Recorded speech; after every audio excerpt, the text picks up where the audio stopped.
Sir, good afternoon. I'm Chris Sagbayani, a student of MDM.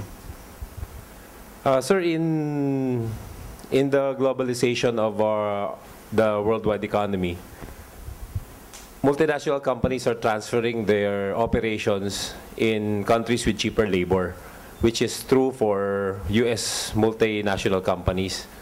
But what is beneficial for US companies might not be true for US workers, as shown by the current US unemployment situation.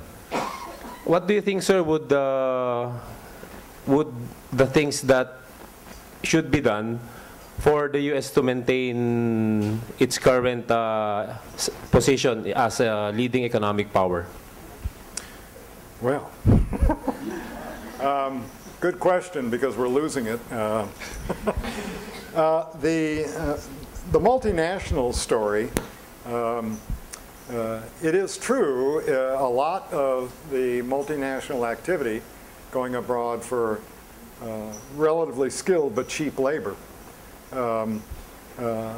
to do the simple part of the manufacture, and then sending the components back to the U.S. for the final, more skilled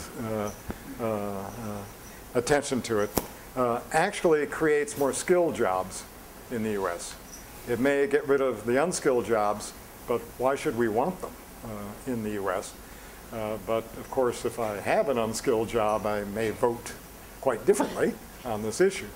But on net, it's not clear, and the empirical evidence also does not support the conventional proposition that jobs are being exported abroad, because it doesn't assess what does it do to our export position and all the rest.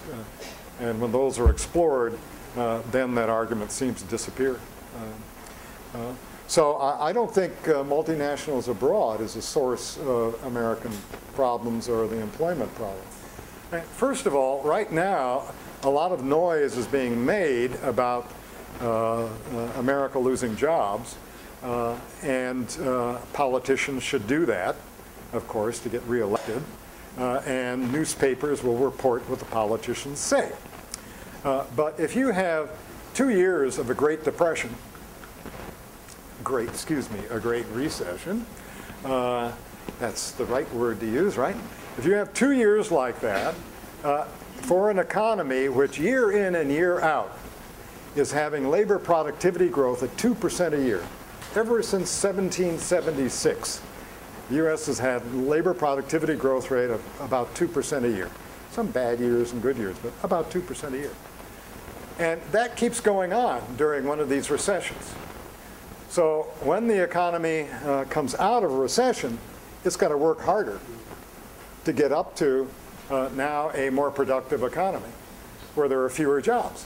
How are you going? That's the only way you get an improvement of labor productivity, is reduce the amount of labor you need to produce an output. You can't get improvements of productivity unless you do that. So it's not surprising when you come out of a depression like that, the unemployment rate stays at a very high level for a long time, because not only do you have to reemploy the guys who were laid off when you went into the downturn, you got to find jobs for those in different sectors which have disappeared because of productivity advance. So the productivity advance is good for the long run growth of the economy, not so good for getting you back to full employment after